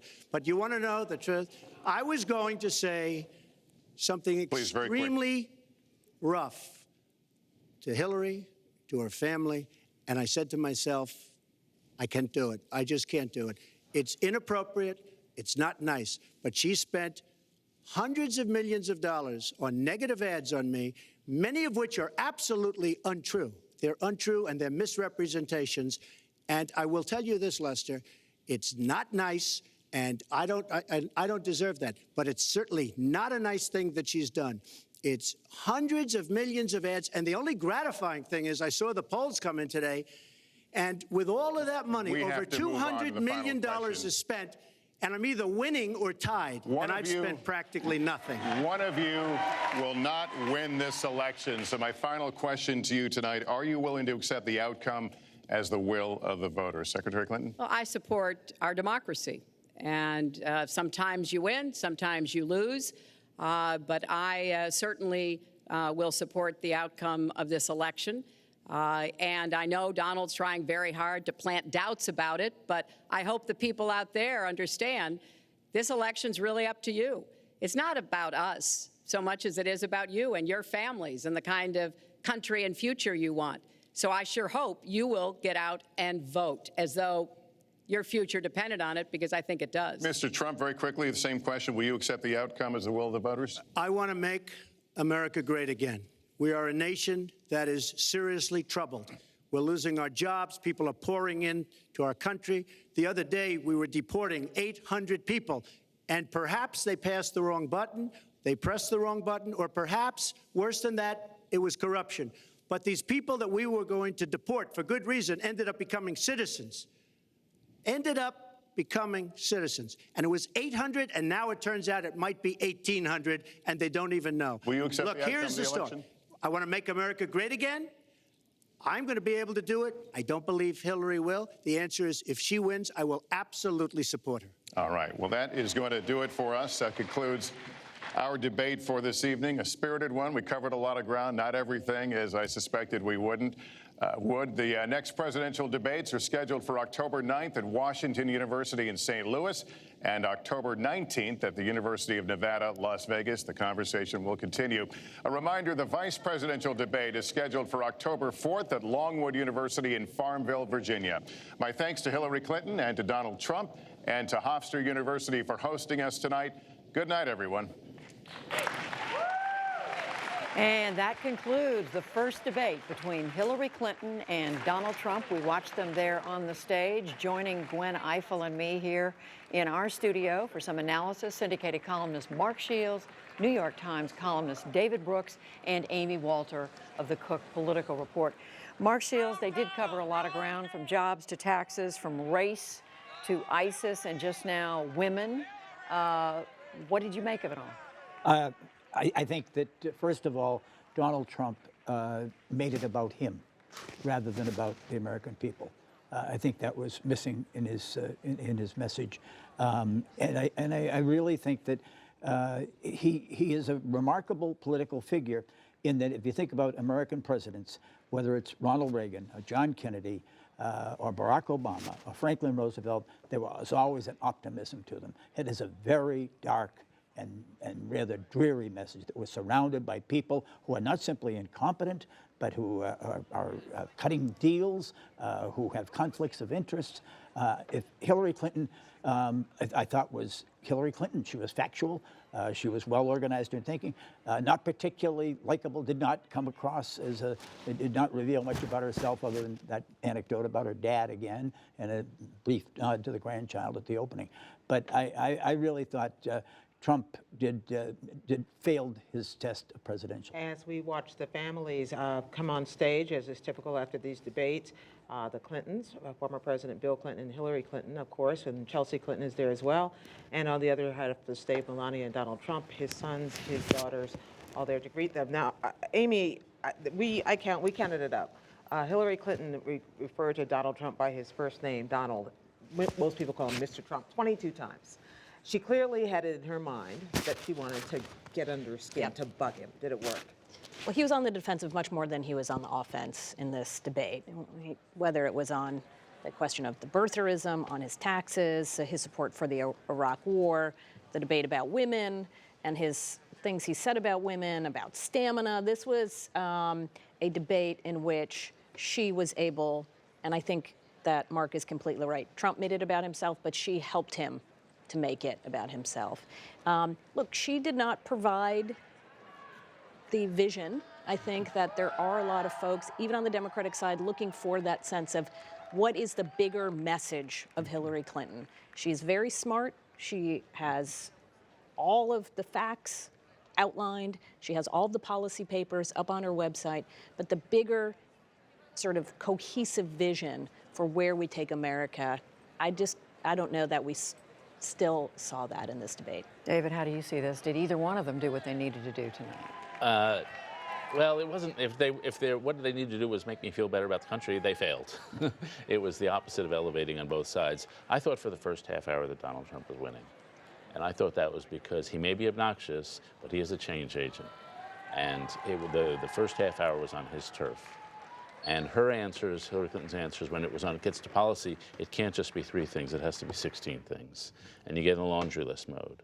Then she started attacking him, and she had 2 devastatingly good answers on the birther issue and the tax return issue, which were really good assaults on him. So even though she's not good at describing a policy, she's really good at going after him. And then the debate got on, and Donald Trump became Donald Trump. And with every answer was digging it a little deeper. His birther answer was abysmal. Terrible. And a bunch of bad answers all in a row. The race issue was terrible. The looks issue, bad. And so his lack of preparation, and frankly, a lot of his policies and his character just got worse and worse and worse. So I think you'd have to say this was a Clinton night. John Yang is at Hofstra University for us tonight. He's at the site of tonight's debate. And I'm wondering what the scene is like there, John, how it's going over. Well, I tell you, the spinners are just coming out. I'm just in front of the Donald Trump holding room. You can see them coming by here. Before Senator Claire McCaskill came by, she is obviously a supporter of Secretary Clinton. She was telling me that she felt, and this is sort of the line coming out of the Clinton room tonight, that Donald Trump, once again, they say, showed that he wasn't prepared to be president. They say that it came right from the top when the secretary was able to give what they're saying was a coherent policy about providing jobs in America, but he wasn't. I tried to, Governor Christie went by, wouldn't stop. I'm trying to see if I can get someone from the Trump campaign to get their reaction, but so far, that's what we've gotten so far. Okay, John, we're going to let you keep searching for people in the room to talk to, and we'll get back to you. Well, and Mark, I want to come to you because was there any, David was saying that Donald Trump did better in the first half hour when they talked about jobs, and he talked about jobs leaving the country. Did Hillary Clinton ever have an answer to that? Well, I mean, she was defensive. There's no question about it. She's defensive on the TPP. But I mean, her answer that there were more manufacturing jobs, she did a defense of her husband's economic record. Not a rather tepid defense. I mean, there was a hell of a defense to be made for Bill Clinton's 8 years of 22 million jobs and the lowest unemployment rate for African Americans in the history of the country, balance in the budget. She just said that more manufacturing jobs in the 90s. But I want to say in defense of Trump, and not to be totally, I mean, I have never heard a presidential candidate, I've heard 40 of them, say I'm extremely under-leveraged. I mean, that was a rather remarkable statement if you think about it. And when he talked about not paying taxes, he said it would be squandered too. That's why he didn't pay any taxes. I thought those were kind of, and the explanation, the one that will be most memorable was that who hacked the DNC? It wasn't Russia. Could have been Russia. Could have been China. Could have been some other country, or it could have been someone sitting on the bed that weighs 400 pounds. I don't know if the bed weighs 400 pounds or the person weighs 400 pounds. And that is your definition of in defense of Donald Trump. That was it. That was just checking. He touched me too. I'm under-leveraged myself. Can we talk a little bit about the line of questioning on race? Because when I never heard a presidential candidate in the debate call the person that he or she is running against use the word racist 3 times. Yeah. And also, when he was asked about race, Donald Trump talked about law and order. What were the dog whistles in the room? Or maybe they weren't even dog whistles. Everybody could hear them. Yeah, Donald Trump's answer, whenever there's an issue on whether it's on race, whether it's on policing, whether it's on terrorism, he always comes back to, it's all about law and order. We're going to get the police. We're going to get stuff done because that's how things work. And we also know that that's an answer that is not a comfortable answer for many people in the African American community and among non-white voters about who gets profiled when we have stop and frisk programs, when we have law and order, what that actually means. These were questions that were not the kinds of questions that Donald Trump answers particularly well, but that's not who he's playing to. I mean, we talked about this a lot during the convention. Throughout the convention, throughout this debate, Donald Trump talked to the same people he's been talking to this entire campaign. There are a group of voters out there who are white, who are working class, who he's done very, very well with. And those are the voters he expects to take him all the way throughout this election. And he's not interested in reaching out and getting beyond that base. You know, David, picking up on what Amy's saying, it seems to me that much of this debate was on territory where Donald Trump is uncomfortable. I mean, the whole birther question, Lester Holt raised that. He pushed Donald Trump on that. He pushed him on his tax returns, which we've been talking about. I mean, these were areas where Donald Trump was back against the ropes. Yeah, I do think Holt was tougher on Trump than on Clinton. Maybe there's more to work with there. And he certainly exposed some vulnerabilities. The defense that I have a country club in Palm Beach, which allows in some minorities, that is not your good defense. But Trump is apparently already tweeting that there weren't good questions about emails about Benghazi. Right. And the Clinton Foundation. So it's somewhat fair, actually. But here's what I think is going to happen. I think he looked really bad on some of the, especially some of the racial stuff, on the gender stuff, a lot of stuff. And so I think we can expect his polls to drop after the convention season. But as Amy said, that's not his audience. And 2, he is thematically so consistent. We are under assault. We are under assault. We are under assault. And it would not surprise me if his numbers began to go up, as they have in the last couple of weeks with all the stuff. He's already said all this before. I might also ask that if you want to know, we've been keeping track of the things that were true, the things that were false that were said tonight on our website, pbs.org/newshour. Just go there and find what all of our experts, including our own, Margaret Warner, our old Paul Solman, are answering these questions. But facts. Pulling it together. Facts seem to be an important issue here, or lack thereof, tonight, Mark. And that was also Hillary Clinton's turf. Yeah, no, that's where she is. But she can't give a short answer. I mean, that is a real problem. I mean, there is a little bit of let me tell you how much I know. And I not only know the capital of Sweden, but I can tell you what the principal products of Sweden are and how long Stockholm. And I think that is. But I have again. There are moments in the debate which I think we can't ignore, and that is you don't learn a lot from the tax returns. That I can tell you, explaining why he hadn't paid his own taxes, and said pay no federal taxes makes me smart. Now, I'm sorry. I mean, the cops and E4s and the Marine Corps and school teachers and registered nurses who pay taxes every year, I don't know if not paying taxes for the 2 years that he has on the record is a recommendation. Perhaps it is. I would agree with you if the Republican debates hadn't happened. And maybe it's just the Republican audience is different. But the rules are a little different this year. And a lot of things where he says, I'm smart, I got away with this. I do think that has some resonance in a country high in social distrust. And I do think some of the rules are a little different applying to him. Do you think those respectable Republicans who have come to him in the last few weeks, I mean, sort of the thoughtful and kind of overlooking it, I mean, you think they were made comfortable tonight? Total square Well, that's really the question. Did he pass the judgment test? But to the point of, which I don't know that he was able to pass the judgment temperament test. I don't think that was, he gets high marks on that. But on the question about where the country feels that we're going, they're pretty evenly divided between whether, and this is the Wall Street Journal poll, is our country losing ground or is our country making progress? 48% say losing ground, 45% say making progress. Not surprisingly, among white Americans, plus 11 losing ground, among non-white Americans, plus 28 making progress. And so when you see these candidates literally talking past each other, as you pointed out, on race issues, on so many other issues about where we're going on taxes, temperament. it's literally, we have countries that seeing the direction that we're going in completely different. I think all three of you were saying before the debate that Hillary Clinton tonight needed to be more likable. She needed to, Mark, what was your term? She needed to. At the end of it, you say, not a bad egg. Not a bad egg. That's no, the really. one. I mean, kind did of. She? I'd like to have her in the carpool, and or. But did she do that in the PTA tonight? meeting? Did that happen or not? No. I mean, I don't think. I mean, I don't think she was unlikable, but she certainly. There wasn't any point at which you got to peek into her, who she is. What makes her tick. I mean. I never hear anybody ask whether Donald Trump is likable. Oh, sure you do. Sure Yeah? You do. Yeah. I mean, and he's thoroughly unlikable. I mean, It's not really an open question. No, I see. No, in the Wall Street Journal NBC poll, to come back to what Amy was just talking about, he started at 28.59, and he's favorable, unfavorable, and now he's at 29.60. We're going to go quickly back to Hofstra University in New York. Our John Yang is there. John, you've maybe found a Trump person? Hi, John. We've been talking to some of the Trump supporters here now.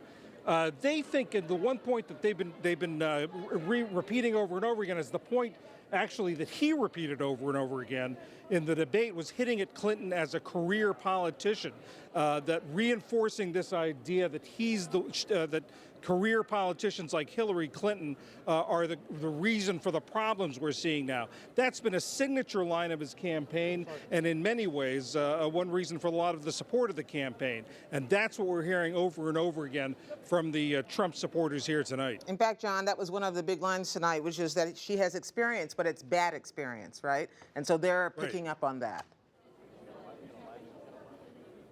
So, and John, thank you. And go ahead. Yeah. No, go ahead. I was just going to bring it back here and say to David, is that effective? I mean, is that something that sticks, that he keeps repeating? I think it does, actually. If you looked at her, just take him out of the debate, she does look like a career politician. She does repeat a lot of things. She doesn't quite make the human connection. And in a year that's very unusual, she's not that unusual. Mm-hmm. But I thought she did fine. Mm-hmm. And with some devastatingly good assaults. But again, as Mark said, he was the subject. And he did negative. Well, and that's been the theme throughout this campaign, right? Wherever the spotlight goes, if it's placed on you, the candidate, you are likely to drop in the polls. When the spotlight gets to the other candidate, because this race has just simply been a referendum on who the worst candidate is, right? And so if it goes to the spotlight now on Donald Trump and how much he was on defense, it's not going to be how well Clinton did as much as how poorly he did. And if it goes over to Hillary Clinton, then she becomes the focus. Her numbers suffer. And at the end of the day, the candidate who wins is the candidate who doesn't get in that spotlight for the last couple of weeks. Let me ask a question about just one big policy issue that he seemed to land a few blows on, and that was on trade, where he kind of basically made the point that she had changed her mind, and he drove that point home. He Anybody did. wanna- No, yeah, that actually that was about his issue, stance. not That just was about his temperament. strength. The question I had as he was doing that was, are his interruptions a sign of strength or obnoxiousness? But there's no question, he dominated dialogue. She was very much playing defense in the first part there. But, you know, as David said, in the first half hour, it seemed to be that he was getting the better of a couple of points. But then as we moved into the debate, it seemed to me Hillary Clinton felt more comfortable coming after him and sticking with some of Yeah, her. she baited him. I mean, there's no question that Donald was baiting. There's no, I mean, and he did not, in that sense, go after her the way I thought he would. I thought his own defenses of his positions were really faulty. Time for all three of you to ask really quick answers. Expectations in advance, did they meet your expectations afterward? Yes. Okay. They did. Mark? No. I think My expectations have never been met. No. We may ask you this question again tomorrow, David. It's not a kamikaze night for him. So it's not a career ender, not a campaign ender, but not a good night. Okay. All right, I think I gave you like one word, but you... Yes, but I can say, yes, agree that it was a better night for Hillary Clinton, but it does not feel like it was the defining end-all, be-all of this campaign. And hey, we've only got 6 weeks to go. You know what that means? We're going to have to come back and do it again right here at this table, maybe October 4th for the vice presidential debate. That concludes our coverage of the first presidential debate. But there's a whole lot more, as we were saying, online. You can watch highlights, plus see how NewsHour staff, from Margaret Warner to Paul Solomon, as we were saying, and more, put what the candidates said in context. That's all at pbs.org/newshour. I'm Gwen Ifill. And I'm Judy Woodruff, and join us right here for the NewsHour tomorrow night. For all of us at the PBS NewsHour, thank you and good night. Funding for this PBS election special is provided by the Corporation for Public Broadcasting and viewers like you. Thank you.